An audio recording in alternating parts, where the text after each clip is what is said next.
I tried DIY wooden planters for my apartment, and nobody told me they'd completely transform my space like this. Welcome to our channel, where we bring you the best DIY projects to spruce up your living space. Today, we have a special project that will add a touch of nature to your home: DIY wooden planters.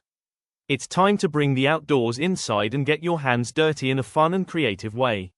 So, let's get started. Adding plants to your indoor space not only adds a pop of green but also brings in a sense of calm and freshness. And what better way to display your plants than in a handmade wooden planter, adding a touch of your personality to your home decor.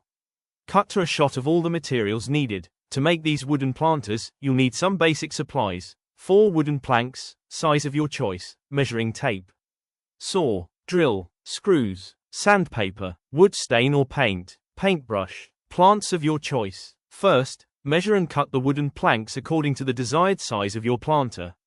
You can either go for a square or rectangular shape, depending on the space you have available.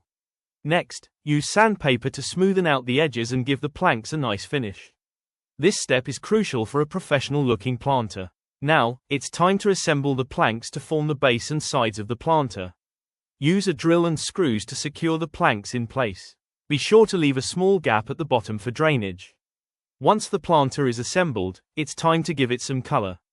You can either paint it in your favorite shade or use wood stain to enhance the natural beauty of the wood. Get creative and let your personal style shine through. And finally, the most exciting part: adding your plants. Choose a variety of plants, such as succulents, herbs, or small flowers, to give your planter a vibrant and dynamic look. And there you have it, your very own DIY wooden planter, adding a touch of nature and your own personal touch to your indoor space. This project is not only budget-friendly but also a fun and satisfying activity for any DIY enthusiast. Don't forget to subscribe to our channel for more DIY projects and home decor ideas. Give this video a thumbs up if you enjoyed it and let us know in the comments below if you'll be trying out this project. Thank you for watching, and we'll see you in our next video. Happy crafting!